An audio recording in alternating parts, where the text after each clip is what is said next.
What's going on, Degens? We are back here for another episode of Fight Night with my co-hosts KOD, Kev Dog, Bet Juice. Fellas, how we doing today? Big UFC pay-per-view coming up last of the year. Man, happy and healthy. Just another day in paradise. Super fortunate to be with you guys here. Of course, we had a wonderful week last week. You know, big old MJ coming through. The main event lived up to expectations, and can't wait to chop up another card with you guys. Yeah, nice little bounce back card for us for sure. I mean, awesome fights. What a main event. You know, absolutely incredible. Steven Wonder Man, forget Wonder Boy, like absolutely incredible. But yeah, this should be a banger as well, guys. Some serious fights on this card. Yeah, for sure. I mean, Wonder Boy certainly wound back the clock a little bit with that performance there. We had Sergey Pavlovich. Pretty much, if he hadn't already, he announced himself as a top 5 contender in that heavyweight division. Currently sitting at number 4 now in the updated rankings. Hell of a performance by him. We have Mateusz Nicolau as well, kind of cement himself there in the flyweight race. And just a great night of cards all around. But, you know, enough of the past here. Let's jump right into this UFC 282 card. But before we do that, we have a special guest joining us. We have Dan from Half the Battle. You might know him on Twitter as Best Fight Picks. And he's been a guest on the show before, so we're delighted to welcome him back here. Dan, how you doing? Thanks for joining us. Doing amazing. Thanks for having me, man. That intro got me pumped. I thought we were about to start freestyling, but instead we're going to talk fights. So let's get down to business, gentlemen. Absolutely. Dan, again, thank you for joining us here. And we have an absolute banger of a fight. My favorite fight on this entire card, starting off this main card here. It's in the featherweight division with Ilia Topuria taking on Bryce Thug Nasty Mitchell. Thug Nasty is, you know, a fan favorite. He's pretty divisive with his flat earth theories, whatever he may be spewing out. But the one thing for sure is that man can wrestle. He's entertaining on the mic post-fight. And Ilia Topuria, you can't say enough about this guy's power for the featherweight division. He just packs a punch, works the body well, does everything you can ask out of a fighter in terms of stand-up. He's got a Brazilian jiu-jitsu background as well. So we have a hell of a fight here. Little intro on this fight.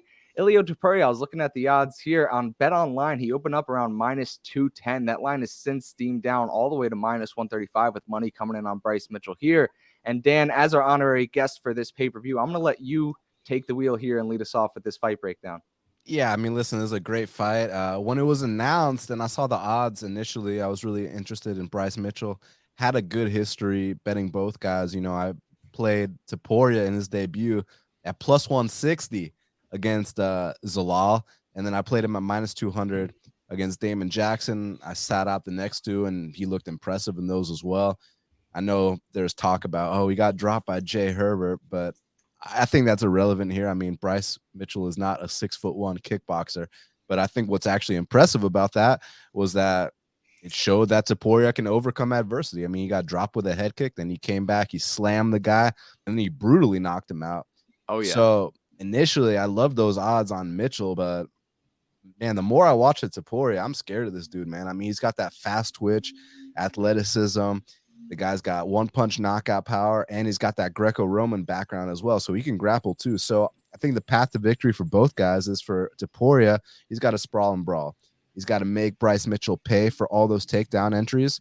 And then for Mitchell, you know, maybe the first 4 takedown attempts don't work, but the 5th, 6th, and 7th, he's got to drain the gas tank of a guy like Topuria and make him work, drag him into deep waters. But, man, I'm actually leaning towards Topuria on this one. Yeah, I mean, you can't really doubt that power. Kev, what do you think about this one? You know, when this fight got slated, it's been circled for the last 2.5 months. You know, a guy in Topuria, you know, clearly he's going to have the finishing upside here on the feet, the matador, if you will. But, you know, I look at his striking, and he does swing kind of wild. I think he swings kind of wild, and I do believe that those takedowns will be open. You know, Dan, you make a really good point with that Greco-Roman background, you know, kind of similar to the Mark Madsen style, right? And we saw what, you know, how he was able to defend a takedown in that fight there. A guy in Bryce Mitchell, you know, that chain wrestling is truly something to behold, right? I mean, it's you know, it's miraculous how he's just able to continue to push forward and keep that cardio in check. And it's truly miraculous. And, you know, you look at a guy in Mitchell, you know, we all talk about the striking on the Topuria side, but, you know, if you break down the numbers on the Mitchell side, right, in his stint in the UFC, he's landing at a 63% clip. So, you know, clearly he's making it count when he is throwing. You know, I don't want to get into too many narratives with the fucking Friday videos with Dana. We can save that for the Twitter spaces. But yeah, no, I'm all over Bryce Mitchell here at plus money. I think that he's going to get the job 30-27 quite easily. I think that when you're talking about the IQ, I think when you're talking about the psychology of getting taken down, I feel as though that Topuria is going to fold. I see it, I envision it, and I firmly expect Mitchell to get the job done via unanimous decision. Bet Juice, your thoughts? Yeah, I mean, I'm kind of torn a little bit. I originally, when I first saw this fight get announced, like Dan, I mean, I like Topuria, and I think seeing the line come down a little bit, I won't call it surprising. I mean, it seems like just a lot of people are really high on Bryce Mitchell, and maybe it's because of UFC being more of a North American brand. I think the European fighters are getting a little bit bit more exposure these days, and I think Topuria coming out of the EU, he's probably one of the top prospects by far. When I look to break down this fight, you mentioned the Greco-Roman of Topuria versus, I guess, more the freestyle BJJ and wrestling of Mitchell. And, Kev, you made a good point about, Mark Madsen a few weeks ago, Olympic Greco-Roman wrestler, and he was getting taken down at will by Grant Dawson. Will that happen here? I don't know. I mean, I can see finishing upside from both guys. I mean, I think my favorite play on this fight is probably the fight doesn't go the distance. I think when you see these plus 130, plus 140 fights, typically that means the finishing upside is going to be there. I think on the feet, Topuria is the guy who's going to be, packing the bigger punch by far. And Bryce Mitchell is a dog, man. I can't say that enough. Put a gun to my head, I'm probably going to lean Topuria just because I'm really high on this guy. I think he has that championship mentality in him. He as well as a dog. So it's super, super competitive fight. One of these guys is going to take their first L. I've seen people talk about the third round of Topuria versus Alao, or Topuria was getting taken down. I've seen people talk about, Brad Katona choking out Brad Mitchell on the Ultimate Fighter. So, you can say, you could say something about both these guys. One thing for sure is that, a high action fight. I lean Topuria, but from a betting perspective, I think fight doesn't go the distance is probably my spot here. Yeah. And I just want to say, for the record, Ilia Topuria is an incredible prospect. You know what I'm saying? I mean, he's only 25 years old. He kind of reminds me in like the Arman Suzukian type sense where like he can take this L on the chin and be back and contend for a belt one day. And yeah, I just think that's just how it's going to be. I firmly expect Topuria to be a top 5 guy at some point in his career. But at this point in his career versus a guy in Mitchell, man, it's just one of those things. It will be a glorious time to fade Mitchell, but I just don't think this is the spot. Yeah, I mean, before I get into it, I can't believe my mind that Dan just gave you kudos for a grappling take, Kev. So gotta give my hat off. I was gonna drop that one, and he took it. He said it before me. He took it right out of your mouth. Yeah. It's one of those things. All my grappling takes are usually shut down quite immediately. So I certainly respect the first compliment on the grappling department there. Your confidence is be riding high going into the rest of this card. But for me, when I'm breaking down fights, right, I'm kind of looking for deficiencies in at least one fighter that the other fighter I think could expose, right? And in a fight like this, where both guys have proven to be such high level, neither really has like a glaring deficiency. If I had to nitpick here, which, I feel like I had to do for both fighters in this spot, with Bryce Mitchell throughout his career, I've noticed that a lot of his kicks are thrown naked. He doesn't really set them up too much. And against someone like Topuria that can, fire back and counter that sniper right hand, it's a pretty dangerous game to play. And Topuria, we've seen him work the body. We've seen him with that forward pressure, really just cut off his opponent's angles and just dominate them, for lack of better words. But Bryce Mitchell kind of plays that same game. He's going to move forward. He's going to throw head kicks. He's really incorporated, his striking a lot more. We saw it in the Edson Barbosa fight, I thought, where, his takedowns were actually being set up by strikes, which we really didn't see prior in any of his fights. I think that's a very promising sign for the Mitchell side. Personally, I have a no bet on this just because, as I mentioned, I'm nitpicking here. I don't really have anything I'm too confident in. I do think Bryce Mitchell can get takedowns. I think he can hold him there. I don't know if he can necessarily keep him there just because Topuria is so big and strong for the division. Bryce Mitchell, he has that country strength. He can hold you down. But yeah, it's just a no bet for me because I just don't really see a confident side that someone could really implement their game plan. I think it's be a lot of back and forth. I think it's be a very, very difficult fight to judge. I'm against you, Dan. I actually think this one does go the distance because, like I said, I don't see defensive deficiencies on either side that's going to be exploited here. So I think it goes to the scorecards. I think it's going to be, as I mentioned, a very difficult fight to judge. I wouldn't be surprised to see a split decision in this spot. So if anything, if gun to my head, I would probably play plus 600 split decision just as a meme prop here, but nothing too confident. Love it. Love it. Yeah, it's certainly going to be a very grappling heavy fight here. I don't expect much of this fight to take place on the feet. Both guys are certainly going to show initiative to take this to the mat, and should be a fun one. Absolutely. Let's move on to this next fight here in the middleweight division. If this fight takes place, right, it is Darren Till taking on Dricus du Plessis from South Africa. This is a fight everyone's been waiting for the most part. Darren Till was slated to make his return early in the year, had to pull out, of course, and now he finally makes his way back. The Gorilla is looking to find himself another win. It's been a long time coming. He's fought the top of the division, and I'm gonna lead off this one here because I think that Darren Till is a very interesting prospect because his rise to the top was so fast, but as we can all see, he just wasn't ready for that level of talent that he was facing. And I know a lot of people breaking down this fight are going to point to that strength of schedule, but it's usually a positive. In this case, I kind of view it as a negative because he went into the fire too early and he got burnt. And that kind of just takes away your confidence level. He kind of, proved to himself, I don't really belong in the top of this division, fuels himself with doubt. And you could see it in his last few fights where he's not necessarily committing to his strikes. He's throwing strikes out there just to throw them out there, but he's afraid of getting hit in return. And we just saw him crumble in the Derek Brunson fight. I think that he has all the tools to be great. I think he lost a step defensively. He used to be a little bit more elusive, a little bit quicker when he had a more narrow body frame. And in this spot, I just really like the momentum of Dricus du Plessis. I think that the way he strikes and kind of bum rushes in is going to be similar to George Masvidal knocking out Darren Till.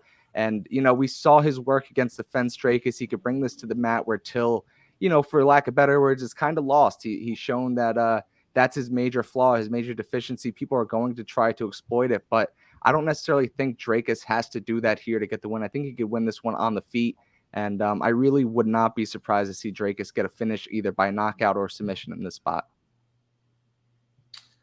Yeah, I mean, I'll take this one. I mean, I love still knocks here.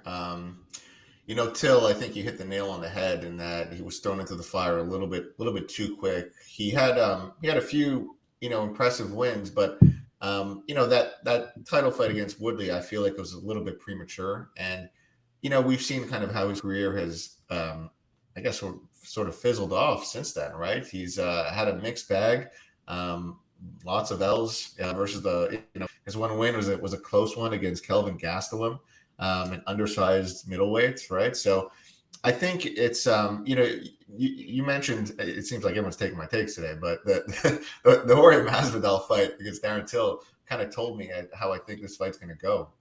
Dricus, when he's entering the pocket, he is blitzing 3, 4, 5 punch combinations, and I think that approach is one that Till has problems with, and because of that, I actually do think du Plessis can get the finish here. I just think. It's weird. Everyone just sort of praises how impressive Till is in the gym, and you kind of get those fighters sometimes that killers in the gym, but when the lights turn bright, they kind of, I don't know if freeze is the word, but maybe they're just not living up to their full potential.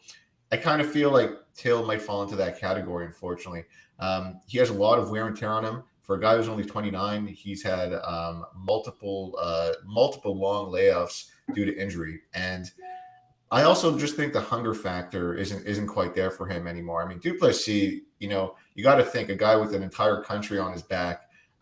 You see the hunger in him when he comes to fight. I think there is a question about his gas tank. We did see it a little bit in his last fight where he was starting to slow down, but I just think from a mental strength perspective, this guy has all the tools to make a solid run in this division. And again, a win against Darren Till, a big name who's fought at the top of the welterweight and middleweight weight class. I mean, I think this is a key matchup for him. If he can come away with a standout victory here, I mean, this guy is going to be making noise for sure. So I love Duplessis here. I think it's a great spot. Till, unfortunately, again, I don't love him at 185, and he seems to have a lot of problems making that 170 mark. So I'm just not sure where he's kind of fitting in at this point. It's unfortunate because I was high on him leading up to his welterweight run, and it seems like ever since he made the move to middleweight, it hasn't really worked out for him. He gets overpowered by guys, has problems getting back up to his feet, and can't really like open up like I think he should. So I don't think the takedown threat is going to be as prevalent here from Duplessis, but he'll mix it up. I just think, like I said, the way that he enters the pocket is going to pose problems for Till here. Yeah, just to jump back in with that gas tank comment, I thought it was funny in the last fight with Brad Tavares. The announcers kind of commented on it where he visibly looks so gassed. He's mouth breathing, but then he comes back. He comes out with like a 20-second push of just a flurry of punches, a clinch, a knee, a kick, and you're like, is this guy like? Is it just visibly the way he breathes? Does he have a deviated septum? He has to breathe out of his mouth. Like all these questions run into my head, and then he just blitzes forward. So it's kind of funny that visually it looks so bad. It's the mental. The guy has a steel, as they say. Go ahead, Dan. Firstly, can we get our lovely producer to pull that other graphic back, the one where it's them side by side? Because I want to point something out if that's possible, man. Okay, thank you. Like one guy looks like a look. One guy melted looks ice like cream is the term. Bro. One guy looks like a Greek god. The other guy, I mean, he's definitely not been harvesting in the garden of life fruits and vegetables. Let's just put it that way. He's been doing the complete opposite, man. I mean, this guy's been, robbing taxi cabs and eating ice cream and doing the whole bit. I mean, look at that. Like, does that look like a guy that's taking it seriously to you?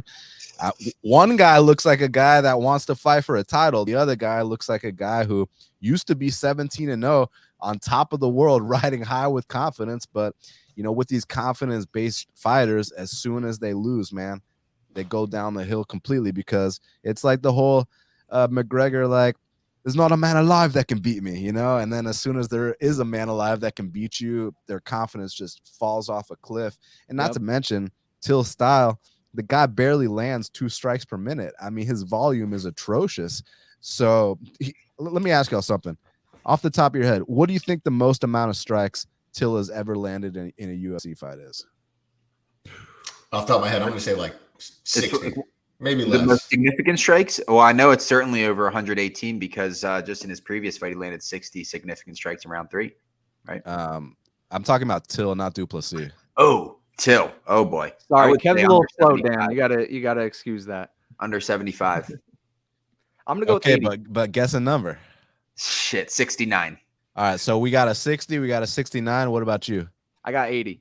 Okay, he's got 80. The number's 49. This guy never landed 50 significant strikes in a single UFC fight. That's including 5-round fights with Robert Whittaker, with Wonder Boy, etc. So basically, his style is dependent on him sniping Dricus Duplessis, which could happen. I mean, Duplessis has been hit before, but man, I know Duplessis looks awkward. I know he looks rigid and stiff and this and that, but man, he makes it work. Not only that, when he touches dudes, it's like their life flashes before their eyes, man. It's like they get sent to the 5th dimension. It's like in Rush Hour when he gets kicked and he's like, which one of y'all kicked me with that? So I really think that Dricus Duplessis got something for Darren Till, especially if this goes the distance. I think the output difference is going to be huge. And I actually disagree with my boy Jiu-Jitsu here about the ground game not being a factor. I mean, if you watch Dricus Duplessis' first fight with Roberto Soldic, he suplexed him. He took his back for the entire first round. I think Dricus can come out here and submit Darren Till. So, yeah, I got Dricus Duplessis to win this fight. Yeah, and Masvidal even took Till's back in that fight. Yeah, man. This is another one that I've had circled for a long time. I think I want to start off by saying this. Everyone does point out about this cardio issue of Duplessis, and I think it's more or less of a brainwash of body language, because at the end of the day, like, he's still throwing large amounts of volume in the 3rd round. And it's really miraculous, you know. And I do believe that him being like that switch stance fighter is going to make it really tricky for Darren, you know, coming off of the 14-month layoff. You know, mind you, hasn't had a knockout on his record since June of 2015. So you tend to think that if Till is going to find the path here, it is by finish. But I just don't see it. You know, I think that Duplessis certainly does have liabilities on the defensive striking department, right? Just the way he's able to throw himself in the fire and get hit, you know, at a pretty high clip. But, you know, a guy until he's just not that guy that can expose that weakness. You know, he's more of a point fighter. You know, he's not really looking for the bomb, or at least that's what we've seen. And, you know, mind you, when he got choked out by Tyron Woodley by Darce, it just seems like he's been broken ever since, you know. Losing 4 of his last 5. Mind you, that one win versus Gastelum, I believe, was by a split decision. You know, mind you, you know, the ring rust, you know, I believe Darren Till has got all these like business ventures going on, raising children. And you got a guy in Duplessis who like wakes up and breathes and sleeps this sport. And I don't think I can say the same about Till. So, you know, with that hunger factor, for that reason, I'm all on Till this week. Or excuse me, definitely not on Till this week. I am always choose your words carefully. Let's pump the brakes there. Yeah, no, I'm all on Duplessis this week. It's international reconciliation for South America this week, you know, with the anniversary of the apartheid in the 90s. Like, man, Duplessis is going to put his country on his back and get the job done. Now, I'm not going to quickly say here he's going to, you know, find a finish here. I think that he certainly could, but it wouldn't surprise me if Till does put up a fight here. He gets absolutely pieced up for 15 minutes. I mean, if you wanted to criticize, you know, Duplessis, you don't criticize his gas tank. You criticize his striking defense, because in the Brad Tavares fight, so he attempts 26 significant strikes in round 1, attempts 75 in round 2, attempts 111 in round 3. So how does he have a cardio issue if his output increases as the fights progress, as the rounds progress? Like, that is just categorically false.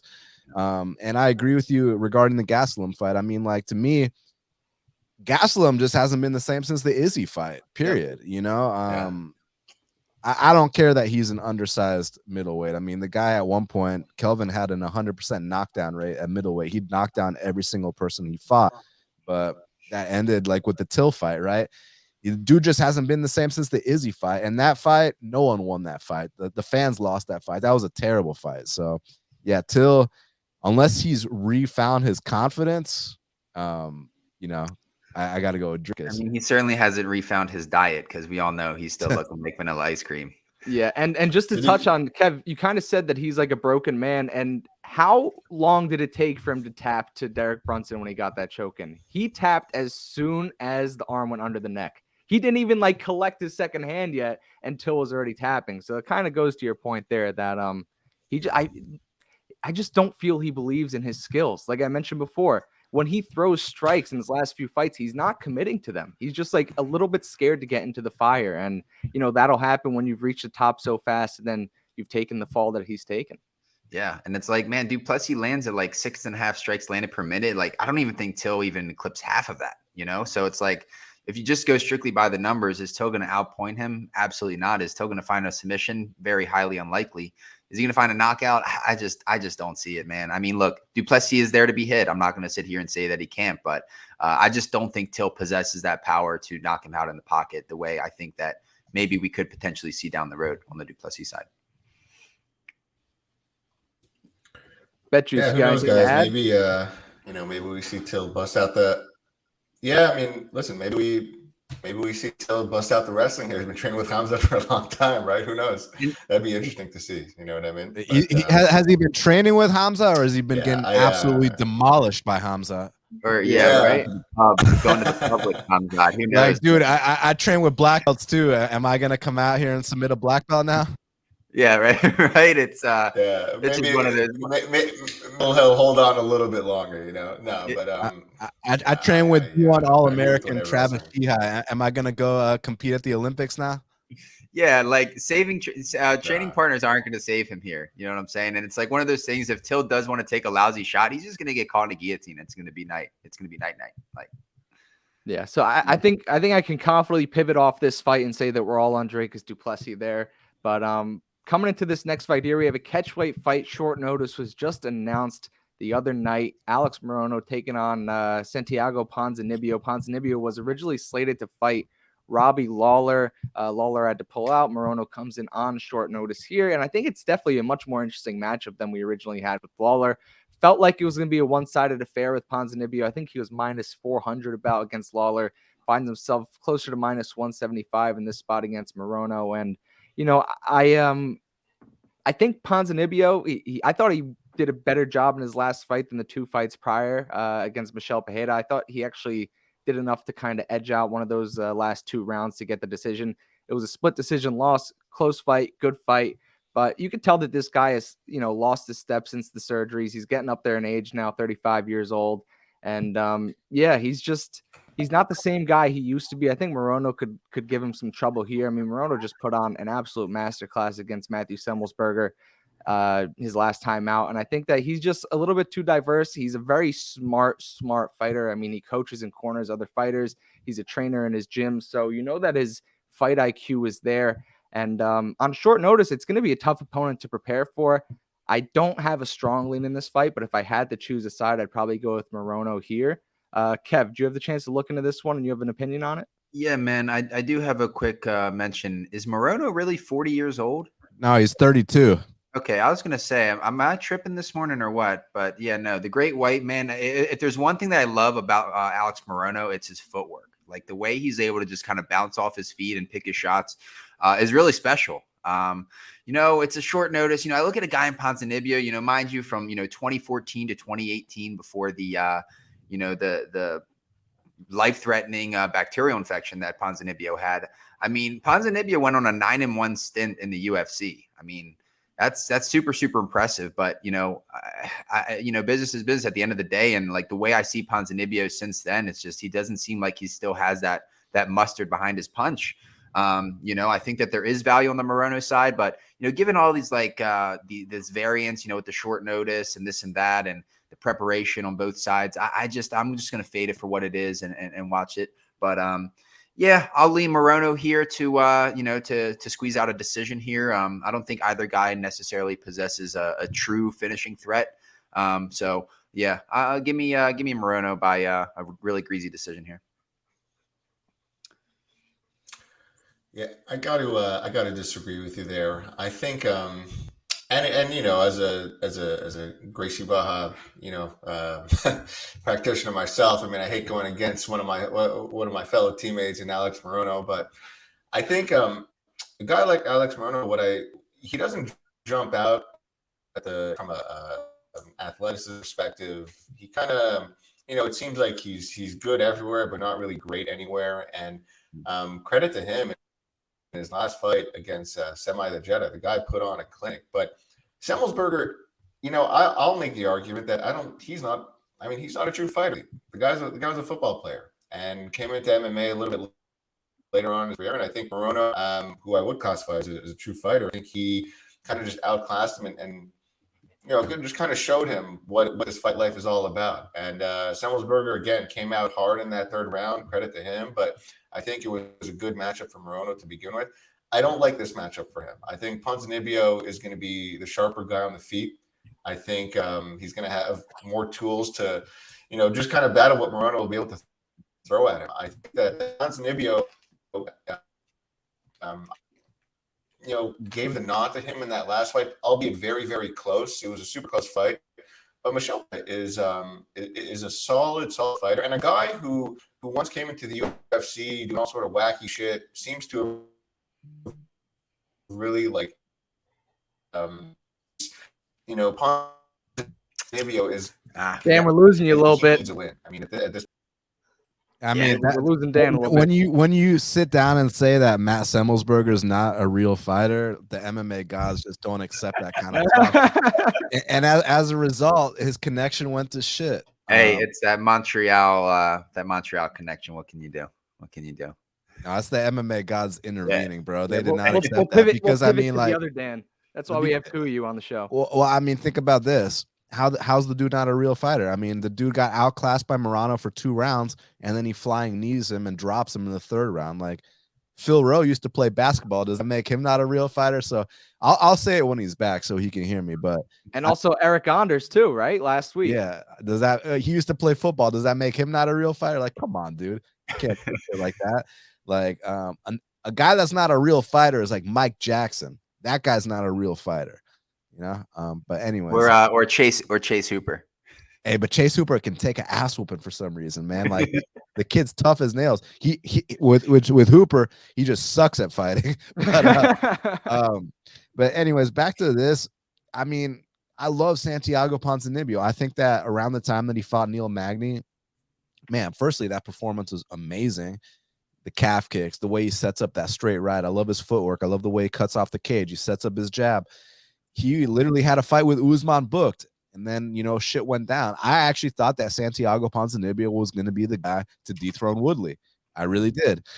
But he has not been the same since his bacterial infection. I mean, he's 1-3 since that. And I understand that it says he went to split decision with Michelle and with Jeff, but I actually didn't think either of those fights were split decisions. So he's still good. Don't get me wrong. He's just a step behind what he used to be. Jiu-jitsu, did you hear anything that I just said? I did. I heard you call me out for Get on my popcorn real quick. I heard you calling me out for saying Semelsberger is not a real fighter. And let me just like clarify my comments. I mean, listen, everyone in the UFC is a fucking fighter. You know what I mean? I'm not saying otherwise. What He's I'm backtracking saying, now. well, no. I think where I'm getting at when I say something like that, in the sense that you get these guys that come into MMA later on in life, and I just think that versus a guy like Morono that's been, and you know, again, lots of other guys that have been doing this all their life. There's a different mentality in it, and you know, we've made the argument of athlete versus fighter before, and that's really where I'm getting at.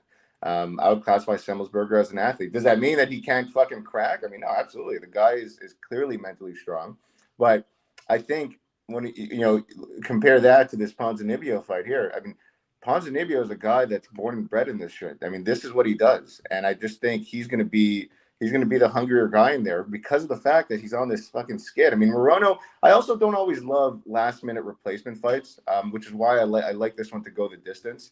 I think it's a good name for Morono to fight up against. You know, the last few guys that he's fought against versus, you know, he lost to he beat Cerrone, but before that, you know, they're all kind of up and comers. Whereas Ponzinibbio is like a name, you know, a recognizable name, certainly globally. I mean, the guy is doing like the Spanish broadcast or whatnot, so it'll be it'll certainly be a nice performance if he can pull it off.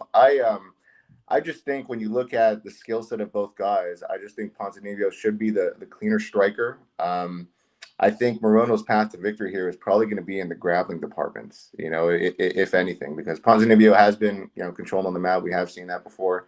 But again, you got to think, I love betting on guys with their back up against the wall. And yeah, I also want to throw in that little, you know, the World Cup narrative, right? I mean, I played this last week on Marcelo Rojo and it blew up in my face, but I think I think Argentina is going to be watching very heavily. I think they're athletes here. There's a reason why you got back-to-back cards with Argentinian fighters on it. I really do, and for that reason, I'm leaning to Ponzinibbio here.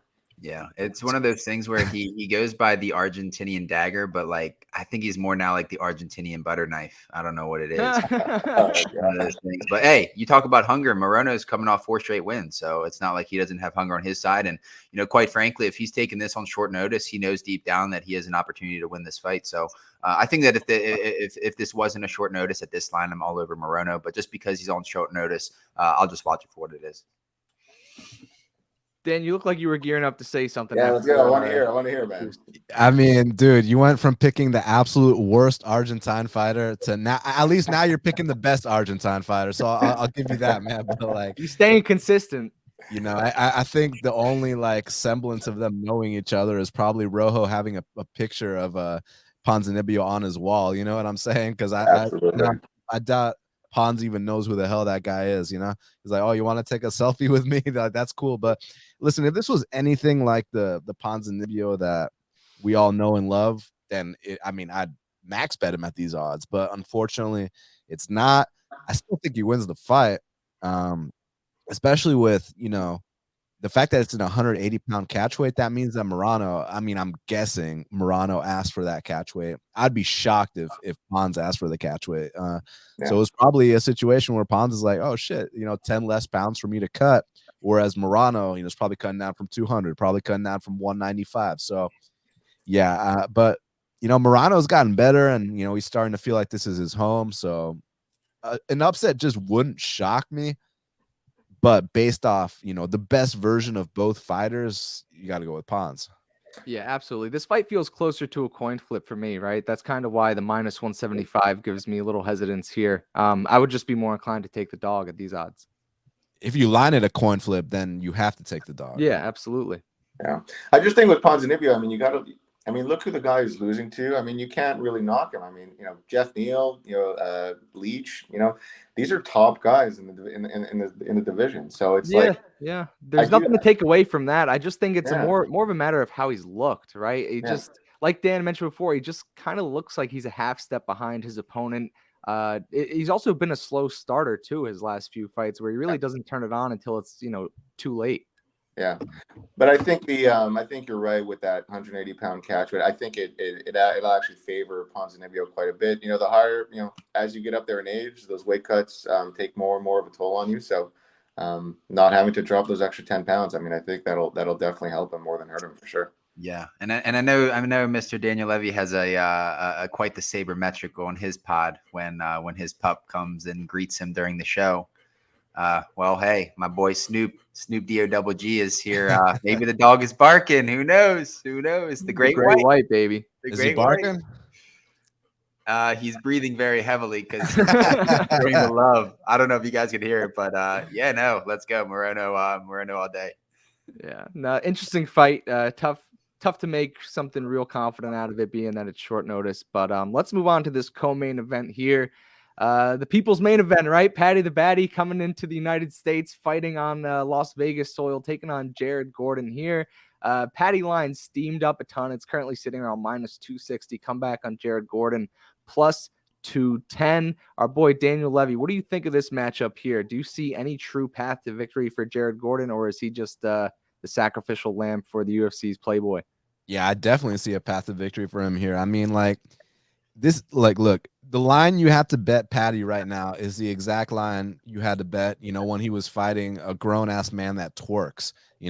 Listen, no grown man that twerks is beating Paddy Pimblett in a fight.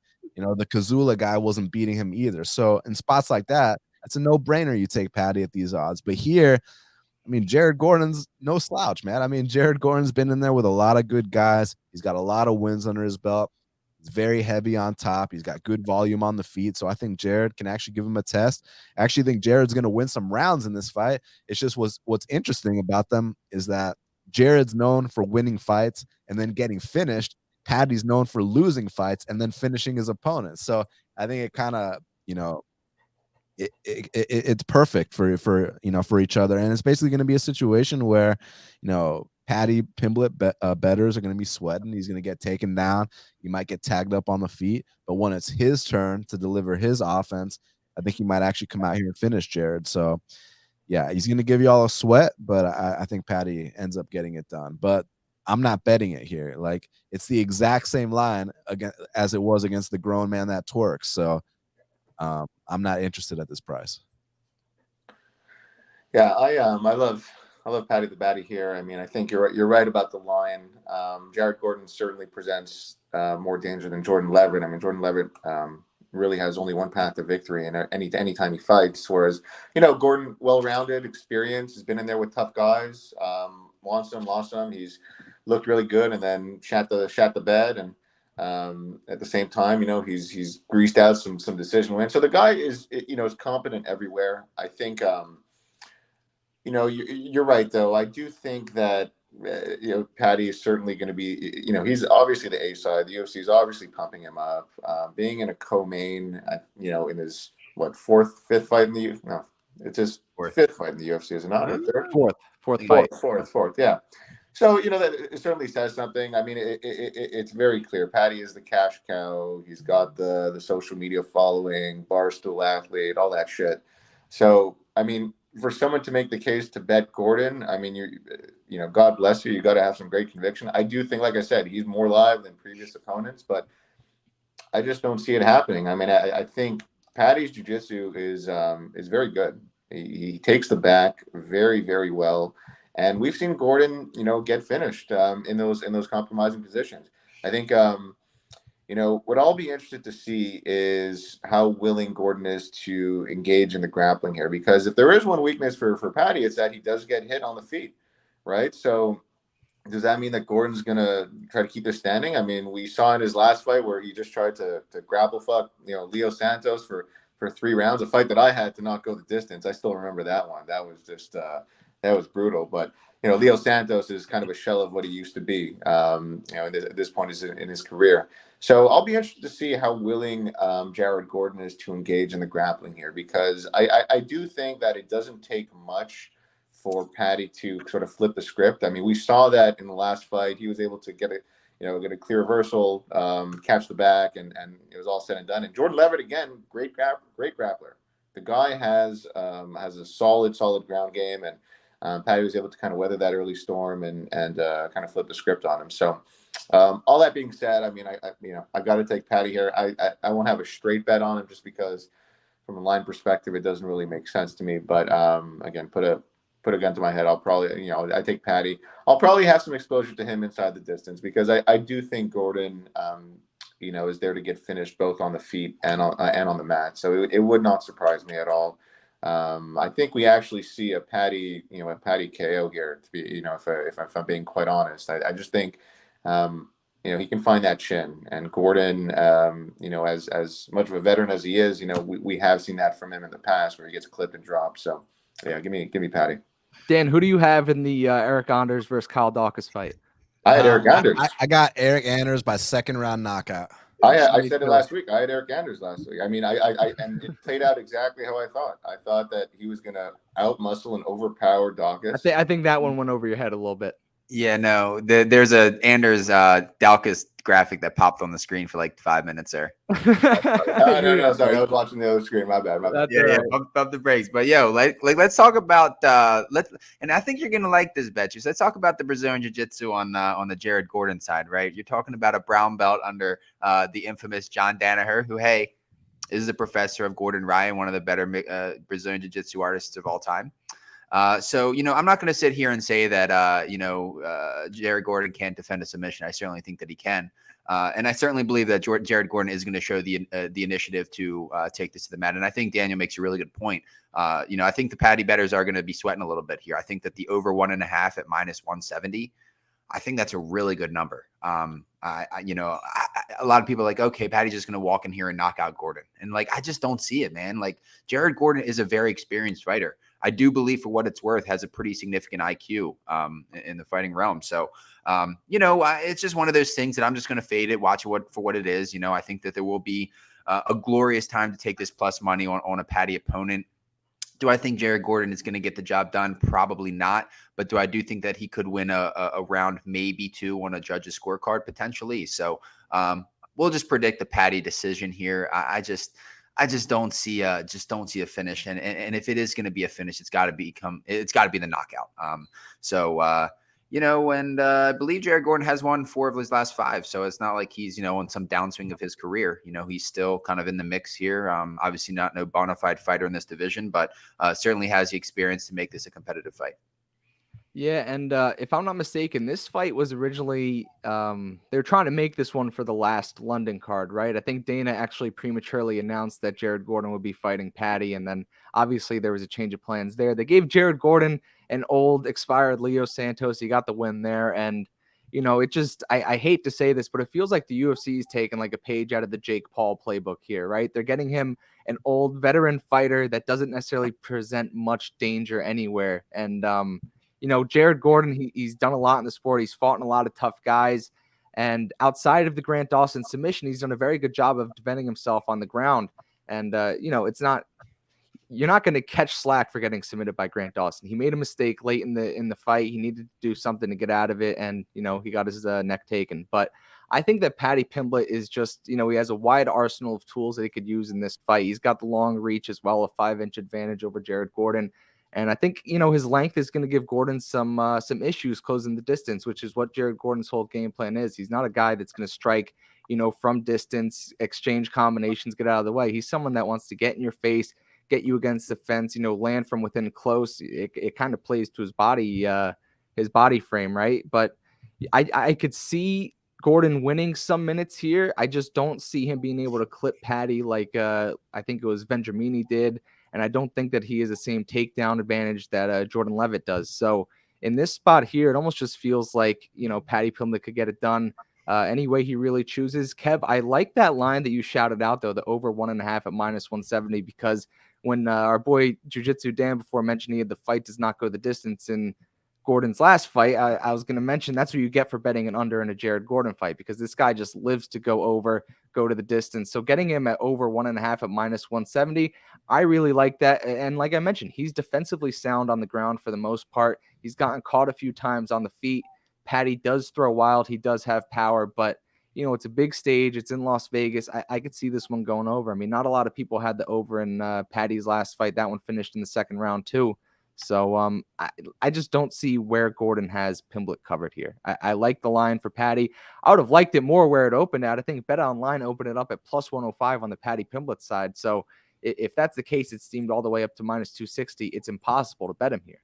I like him to win. I just, out of principle, cannot bet him at this current line. Well, I didn't realize that line opened up like that. That is fucking wild. Yeah, that's Bet Online, baby. Yeah, it's like, you watch Jared Gordon fight, and like I think that he's wise enough to land a takedown or two in the first round, and with that, I just think that the opportunity for a finishing threat on the Paddy side is quite slim in the first. I think that if he does find a finish, it's probably in the later second or the third. So yeah, no, I'm not going to bet on a side here, but I'll certainly be taking that over 1.5. Yeah, I think you got a decent look there. But if we have nothing else to add on this co-main, let's move into this new main event for the light heavyweight strap. Jan Blachowicz taking on Magomed Ankalaev. You got the Polak versus the Russian here. Me and my Polish blood. I got to side with Jan, but that is not the reason why I am backing Jan at this current line. I get the love that Magomed Ankalaev is receiving. He's pretty much beaten everyone they've put in front of him in the UFC. As outside of the late last second Paul Craig submission in his UFC debut. He's done everything he's needed to, right? It's a guy that has been -300 plus in multiple fights. He got back-to-back huge knockout wins over Iwan Kutalaba that kind of catapulted him into this discussion of being a top light heavyweight. That win has aged like sour milk, I think, over Iwan Kutalaba, seeing what we have from him recently.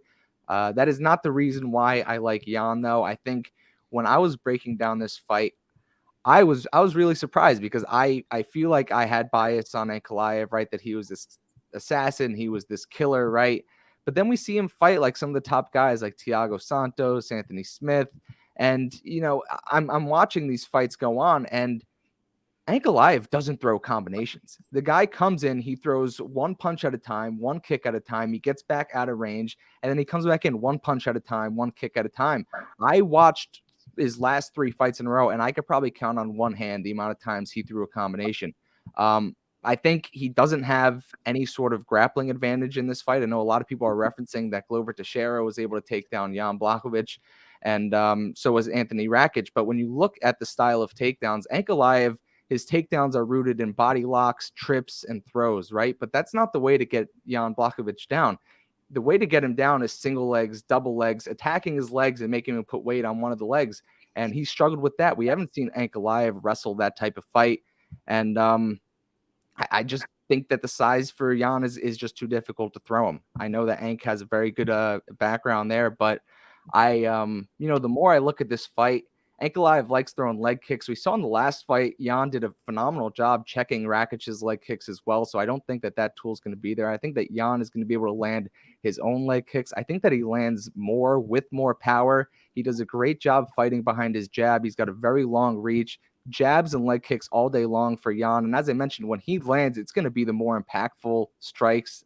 I think he does a great job working the body. He throws lots of different combinations. I just, I don't see where Magomed is this -250 killer. I kind of tweeted it out last night. I said, if Ankalaev was the fighter everyone's making him out to be, this line would be minus 400 plus. The fact that it's sitting at this minus 215 to now minus 250 spot kind of tells me everything I need to know here, where you have this public darling in Ankalaev who necessarily, in terms of stylistic matchups, I don't see him being a problem for Jan in this fight. I think Jan is going to be the problem for Ankalaev. I mean, in the second round of that Glover fight, Jan was piecing Glover up. I know Glover caught him once and took him down, but in terms of the overall exchanges, Jan was really getting the better of Glover there. And say what you want about Glover, but the man was striking with Yuri for 5 rounds and, was decisively winning on the scorecards up until last second. So I think a lot of people are kind of forgetting the fact that Jan was tied 19-19 going into the third with Rakic there. I think in terms of, knockout power, I give the advantage to Jan. And I think on the scorecards too, I think he piles up more numbers. His offense is going to be more plentiful than Magomed Ankalaev's here. And just, I couldn't like the spot for Jan more at plus 215. And bust out the money shades. No, they're in the closet. I'm in money shade prison because of Jack Hermanson last week. So they're gonna stay behind for one more day. Go ahead, Dan. I know that you're on the other side, so I'd love to hear your thoughts. I haven't had the opportunity to watch your podcast yet, so certainly looking forward to hear your take on this one. Dan, me? Daniel, yeah. Daniel Levy. I need to clarify. We got the Dan and Danny sandwich here. Yeah, I mean, I'm on Ankalaev here. There were some valid points. I mean, you said that Glover stood up with Yuri. I mean, they grappled most of that fight, firstly. So Glover did not stand up with Yuri, but he had Yuri in trouble though. Yeah, I mean, he full mounted him and Yuri reversed. No, I mean on the feet. And then he shot the takedown. He ruined his chances of winning.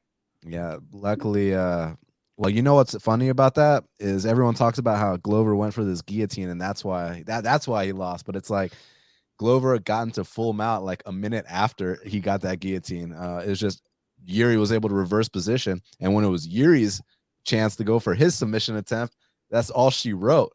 But I mean, as far as this matchup is concerned, I get it. Ankalaev, as a fan, might be kind of boring, but as a betting man, it's beautiful because he doesn't take any unnecessary risks. He does exactly what he needs to do to win the fight. And when you're talking about his last few fights, I mean, back to the not taking any unnecessary risks, it's not his fault that Thiago Santos, a guy who knocked out Jan Blachowicz, by the way, wanted absolutely nothing to do with Ankalaev and was running away the whole time. If someone runs away from Ankalaev, he's not about to force stuff.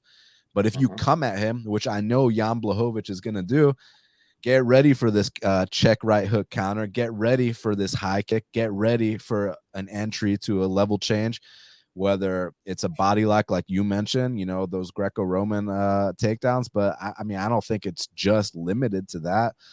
I think that, this guy's Russian, man. This guy, it's not earlier. Y'all were mentioning that, 40-year-old Mark Madsen. Let's never talk about that guy ever again. Did that guy look like an Olympian to y'all his last fight? Absolutely, as far as I'm concerned, he should give his medals back. You know what I mean? That was an absolute disgrace to his country, man. I mean, can you believe that guy's an Olympian? Like, you drop your opponent and then 2 seconds later he takes your back. Like that was embarrassing, man. But this is a different level of Greco-Roman wrestling here with Magomed Ankalaev, and his ground and pound is absolutely vicious. And one thing about Jan, whether we're talking about back in the day against Pat Cummins, whether we're talking about his most recent fight against Alexander Rakic, Jan Blachowicz doesn't get back up from bottom. Now, he's a black belt in jiu-jitsu, so you're probably not going to pass his guard. I don't expect Magomed to get, full mount or to take his back. I don't expect any of that. But what I do expect is when Magomed gets on top of Jan, that round's over, and that round is a 10-9 for Magomed Ankalaev. So then it comes back to what happens on the feet, and back to the whole, it's up to his opponent to make it exciting. So if Jan wants to sit back and play a counter game, I mean, Jan's cool firing some leg kicks, and you were talking about the checks, but what you didn't mention was, Rakic is an orthodox fighter, Ankalaev is southpaw. So if Jan wants to fire leg kicks on a southpaw, he's actually gonna have to go to the body, which he did against Dominic Reyes really nicely. But Ankalaev's confidence isn't completely shot. He's not talking about how he beat John Jones coming into this fight. Ankalaev's got a completely different mindset than, I mean, y'all saw Dominic Reyes was never the same ever again after that John Jones fight for whatever reason. maybe it's back to my boy Jiu-Jitsu's point about how, the guy's an athlete, not a fighter, right? But Hey, to kind of fortify my point, I'm gonna go on a limb here and say that it was more so the Jan knockout of Dominic Reyes that changed him forever. How about that? I disagree, man, because if you watch all his interviews, like going into the Jan fight, he didn't even talk about Jan. All he talked about was John Jones. Oh, I got robbed. And then he gets knocked out by Jan. He's fighting Yuri. Oh, I got robbed. Gets knocked out by Yuri. Goes into the span fight. Oh, I got robbed. It's like, dude, like we all give it up. We all moved on. Can you move on too? So I just think Reyes was completely broken after the Jones fight, and Jan added insult to injury.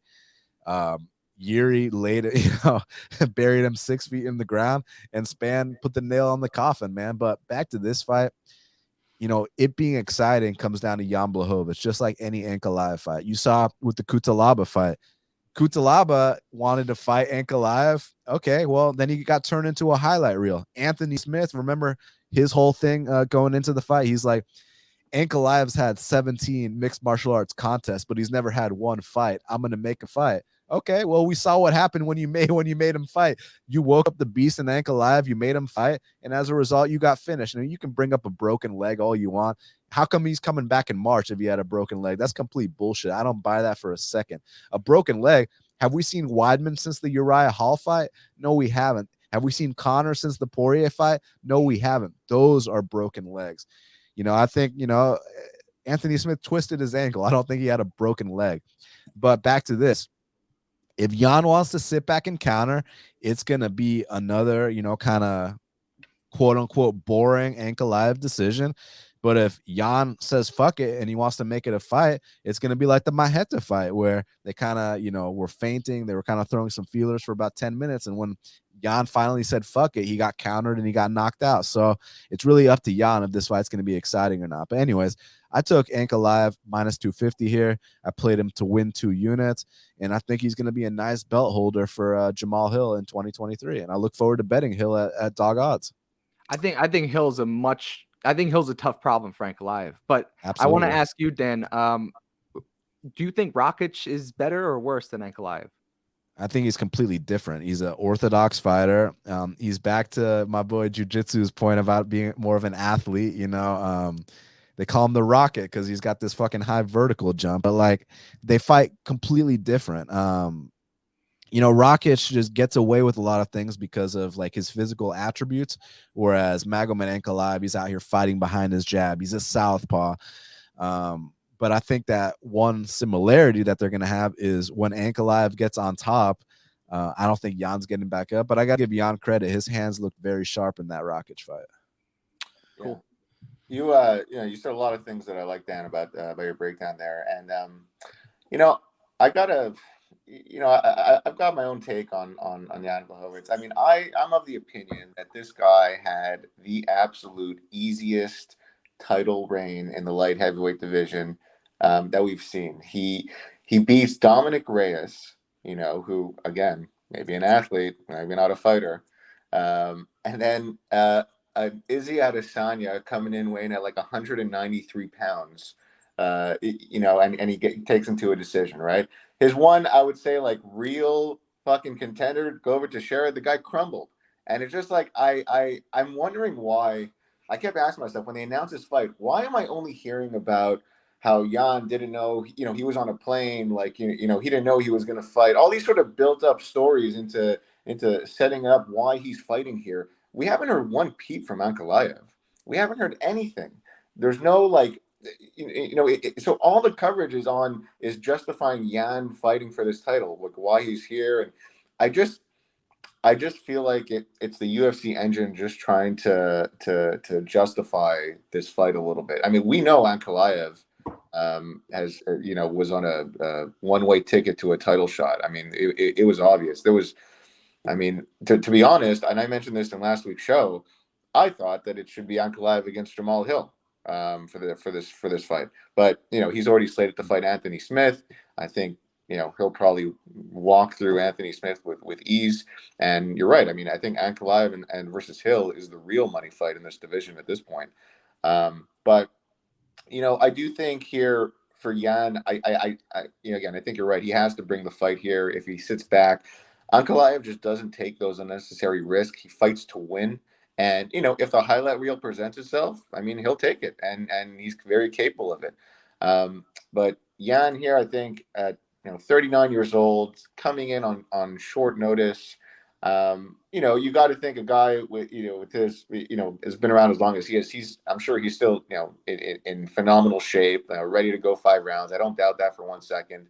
But, I just think that after his fight against Glover, he had some interesting things to say, how he left his Polish power in the hotel room. And I mean, that's just some bullshit, man. When I hear fighters kind of talk through that, it's just he was so quick to tap, when Glover grabbed his neck. I found that so surprising because, again, Jan has great jiu-jitsu.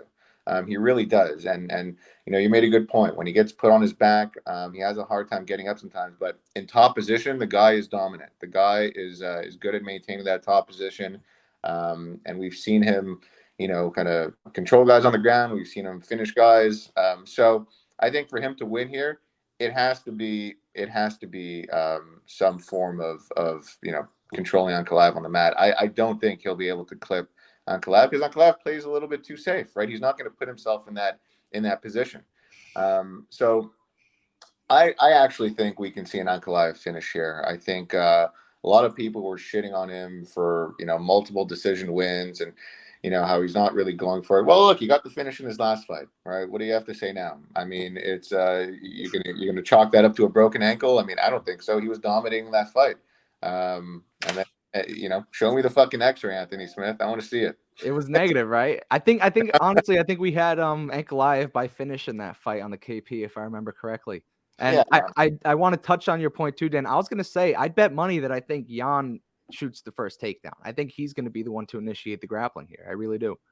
Yeah. I mean, I don't think, how could he not? I mean, I just don't see, listen, he took care of Dominic Reyes with relative ease. I mean, I think we know at this point, Dominic Reyes, hype train, overvalue, and I think fast track to the title. He got a title shot against John Jones after, against beating Ozdemir in a, boring decision. They just had no one to feed John Jones at that point, right? So it's I get it. And then, we saw kind of what's happened since then. So I think the real Dominic Reyes has kind of shown his colors in the last few fights. Whereas Ankalaev, I mean, what can you say negative about this guy, right? Okay, he got dropped by Thiago Santos briefly, recovered, ended up dominating that fight, gets caught in a fucking... Hey, real quick. You know who got dropped by Thiago Santos and didn't recover? Hey, if there was 20 more seconds in that round, Ankalaev was done for there. He was stunned on the ground and controlled. Debatable. It's all circumstantial. I think, anyone could get caught by Thiago Santos. I just think Ankalaev is stone cold, man. This guy, no fucking emotion, just comes in to win. Again, an absolute assassin. And, I can't wait for Ankalaev against Jamal Hill. That's the real fight in this division. So yeah, I'm all over Ankalaev here. I haven't decided on a unit size bet, but I'll absolutely have some exposure to him. It pains me to say this, boys, but we are in for a pretty boring fight on our hands. I firmly believe this is going all 5 here. And just to play a little devil's advocate here with Daniel, I certainly believe that, Jan did show a little bit of wrinkles in his wrestling game versus Izzy. Now, mind you, I think that the strength of the lower body is a little bit stronger on the Ankalaev side as opposed to Israel Adesanya. But I think Prado did hit it on the head here. I think that Jan could potentially. Kev, how long we've been doing this show? You still don't know how to pronounce my name. It's Proto. Come on. But I just think of profit, which is why I call you Prado. Close enough. I get it. Hey, Alex Pereira double-legged Izzy too, right? Oh yeah. Oh yeah. Oh yeah. Yeah. We were there in the flesh, man. We saw that shit. That was certainly a head scratcher. But let's also mention that Jan will have 3 inches in reach here. And he look. BetJuice is comparing Anthony Smith to Jan Blachowicz. We're talking about a reigning, defending UFC light heavyweight champion of the world. Anthony Smith is in a completely different ball game, and they're both middleweight.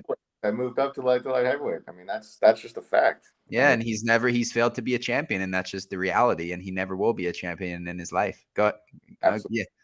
But yeah, no, this is one of those things where it's just going to be a very methodical a fight. Like I just don't see both guys pushing forward into a pocket. I just see it being very standstill. Maybe either guy lands a takedown or two in this fight. I certainly believe that Jan mixes up the leg kicks much better. I think that he works the body better. I genuinely do.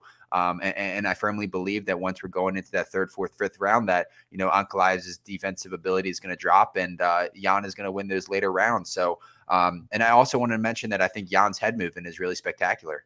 I genuinely do. Mind you, he's gotten clipped a few times in the UFC, but he's an incredibly wise, high IQ fighter, and say for what it's worth, yeah, he's been finished, years ago, but he's a different breed in 2022, and he is 39 years old. He is going to have 9 years of age there with Ankalaev, and so it's one of those things that the statistics aren't certainly going against you there, but mind you, at these odds, right, at plus 215, plus 220, I'm all over that all day.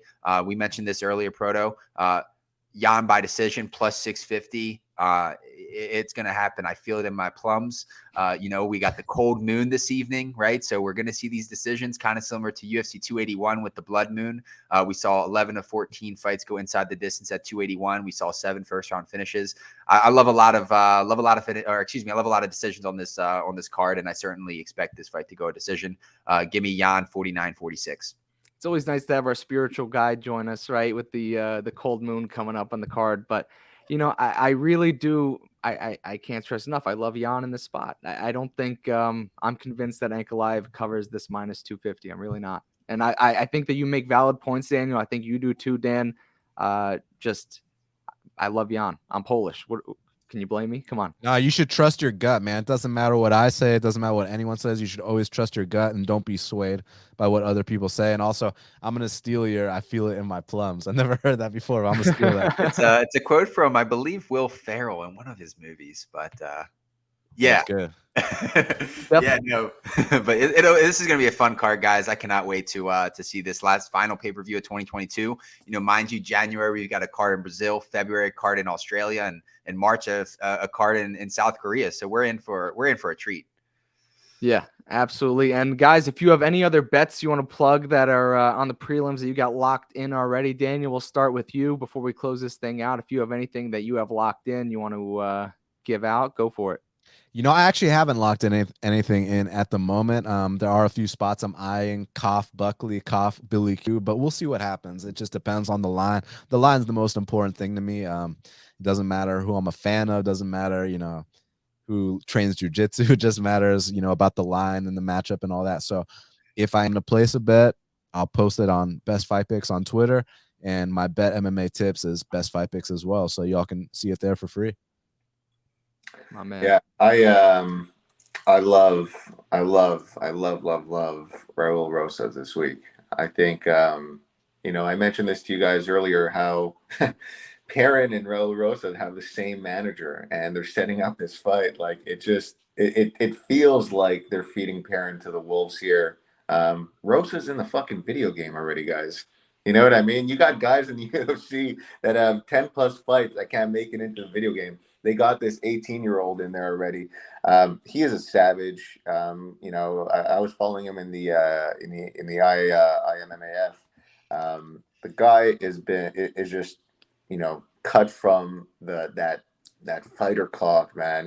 He's no athlete. Let me tell you something. He is. Hey, Juice, is it true about like his grappling credentials outside the UFC? Like he was actually out here like grappling real dudes and shit. Is that true? Rosas? Yeah. Oh, yeah. He's legit, man. He is absolutely legit.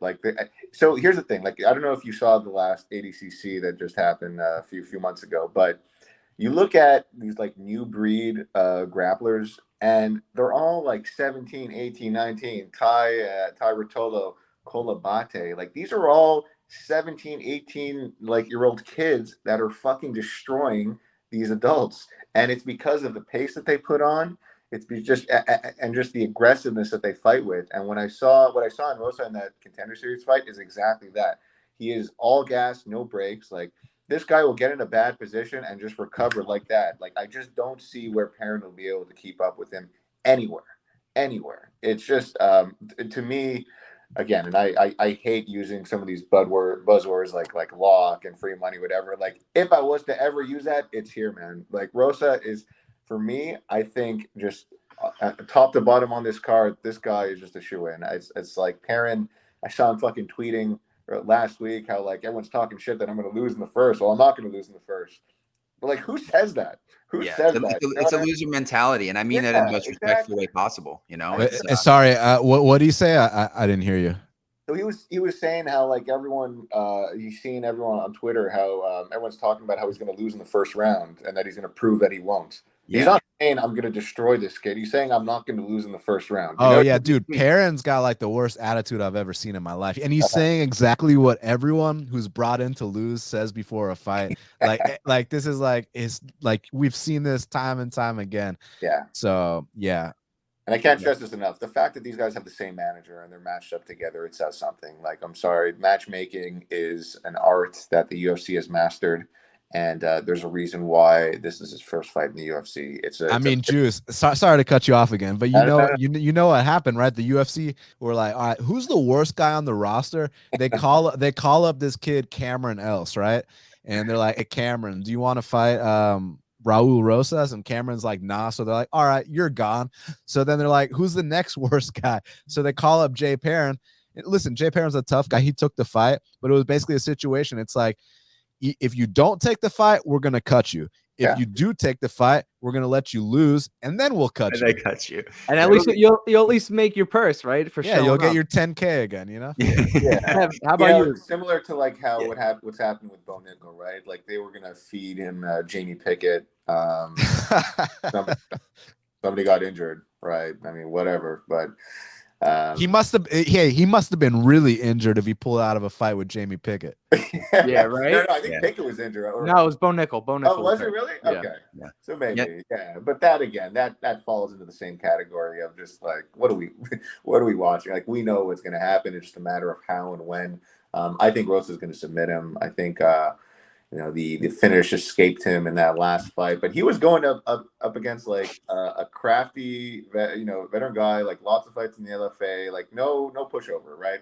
Whereas Perrin is like, man, just I have nothing good to say, so I just won't say anything. I don't want to talk shit. I mean, Rosas is most likely getting a submission. I don't want to go down too much of a rabbit hole in these prelims. We are breaking down on the Twitter Spaces tomorrow, 8 p.m. Eastern, full prelims, and then we'll dabble into the main card just a little bit there. But if I understand you correctly, Daniel, you mentioned that you're on the Buckley side, correct? Or you're it's either Buckley or pass for me. Yeah, no, I'm really glad that you mentioned that because, man, Chris Curtis, he showed so many red signs in that fight versus Jack Hermanson, just the way that he mentally folded. And mind you, this guy in Chris Curtis, he has like 38 mixed martial arts fights on his record. I mean, late bloomer into the UFC. Clearly, he's taken a lot of damage in his life. And let's not get all cute with Joaquin Buckley. He is a great mixed martial artist. Again, I don't want to go too much into it, but yeah, I'm all on Buckley this week. I like the Raul Rosas by submission. I think that's a great line there. And Biggie Boy is cracking Chris Dalkus, who's doing the walk of life along the all the fast food restaurants down the street. So give me Biggie Boy by knockout, easy money there. Hey, Kev, sure. If you want to see Chris Curtis have another hissy fit, put on his fight against Bilal Muhammad. Just don't even watch the fight. Just skip all the way to the end. He does the exact same shit as he did in his last fight with Hermanson, throwing his mouthpiece and crying, "Oh, fight me now that the fight's over," It's just mentally weak. And again, I mean that in the most respectful way possible, but at the end of the day, this is a business and we're here to make it rain. So, man, let's have another successful week, and I cannot wait to watch these fights. This dude, Chris Curtis, really flew to Orlando last week to corner Roman Dolezaj just as like the pettiest move against Jack Hermanson right before he has a fight coming up this week. It almost is like the Dominic Reyes thing. He's all on Twitter, like all these like weird tweets, like chirping at people. Like it's just not what you want to see, man. It's not what you want to see. And man, Buckley's a legitimate dude. I think that he's very well rounded. He's super strong, and wouldn't surprise me if we see like either he clubs him and goes to the ground and pound, or if Buckley finds a takedown, whether it's like against the cage and just grinds him to the mat and grinds him out. Like Curtis is broken, man, and give me Buckley all day.